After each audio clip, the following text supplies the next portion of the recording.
ایک بھی حدیث اگر انسان کو یاد ہو جائے تو عمل کرنے کے لیے کافی ہے۔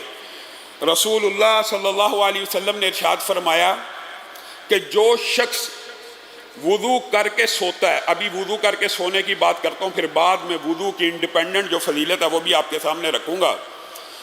جو شخص وضو کر کے سو جاتا ہے، یعنی رات سونے سے پہلے وضو کرتا ہے، اللہ رب العزت آسمان سے ایک فرشتہ نازل کرتے ہیں جو اس کے ساتھ رات بسر کرتا ہے۔ جو وضو کر کے سوتا ہے اس کے ساتھ آسمان سے ایک فرشتہ آتا ہے جو پوری رات اس کے ساتھ بسر کرتا ہے۔ یہی فضیلت حدیث میں ہو تو عمل کرنے کے لیے کافی ہے، لیکن رسول اللہ صلی اللہ علیہ وسلم نے ارشاد فرمایا کہ وہ وضو کرنے والا بندہ جب کروٹ لیتا ہے، اٹھتا نہیں، جب کروٹ لیتا ہے، کئی مرتبہ انسان کی کروٹ ایسی ہوتی ہے کہ انسان بیدار نہیں ہوتا، اور کئی مرتبہ ایسی کروٹ ہوتی ہے کہ جس میں بیداری بھی ہو جاتی ہے۔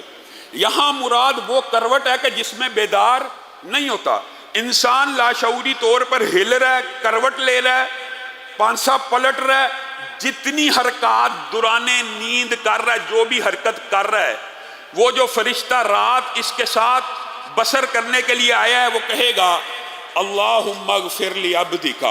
اللہم اغفر لی عبدک، اللہم اغفر لی عبدک، اے اللہ اس بندے کو معاف کر۔ ابھی کروٹ لے رہا ہے، ابھی لاشعوری طور پہ ہے، کروٹ لے رہا ہے، اے اللہ اس بندے کے گناہ معاف کر کیونکہ یہ وضو کر کے سویا ہے۔ فَإِنَّهُ بَاتَ طَاهِرًا، یہ وضو کر کے لیٹا ہے، صرف وضو کر کے لیٹا ہے، صرف وضو کر کے سویا ہے، اس کے لیے فرشتے مغفرت کی دعائیں کر رہے ہیں آسمان سے نازل ہونے والے۔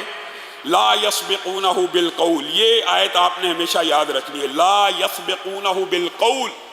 فرشتے اپنی مرضی سے نہیں بولتے، وَهُمْ بِأَمْرِهِ يَعْمَلُونَ، اور وہ اللہ ہی کے حکم کی تعمیل کرتے ہوتے ہیں۔ اور آگے اسی آیت کے آگے اگر آپ دیکھیں وَلَا يَشْفَعُونَ إِلَّا لِمَنِ ارْتَضَىٰ، اور وہ کسی کی سفارش بھی نہیں کرتے مگر جس سے رب راضی ہو جائے۔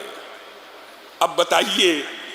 صرف وضو کرنے سے رب کی ایسی رضا ہے کہ آسمان سے فرشتہ اتر رہا ہے اور اللہ سے دعا کر رہا ہے، اللہ حکم دے رہا ہے گویا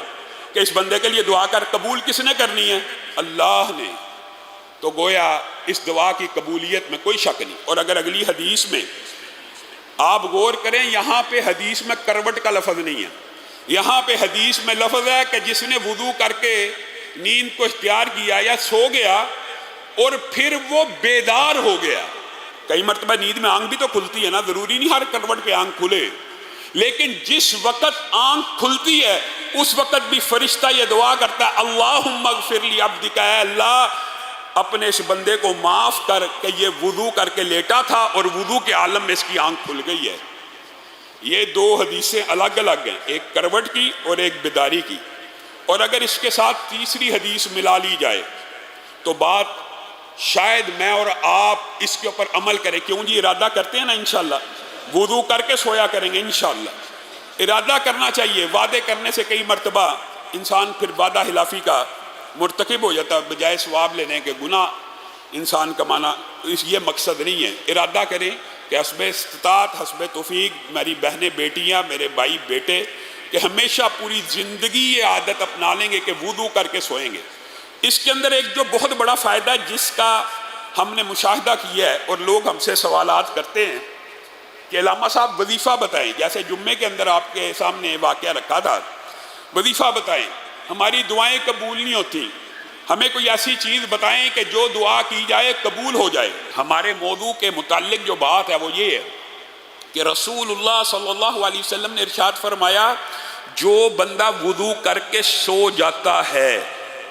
اس حدیث میں صرف وضو کا لفظ ہے، جو بندہ وضو کر کے سو جاتا ہے اور پھر اگر رات کے کسی پہر کروٹ لی،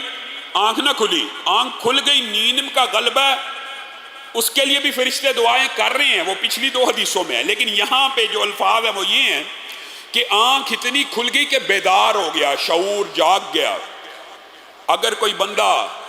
آج یہ شکوہ کرتا ہے میری دعا نہیں سنی جاتی، تو اس کے لیے بہترین وظیفہ یہ ہے کہ وضو کر کے سو جائے۔ اپنی تربیت اور ٹریننگ ایسی ہونی چاہیے۔ رسول اللہ صلی اللہ علیہ وسلم نے کہا پھر رات کو اگر وہ بیدار ہو گیا،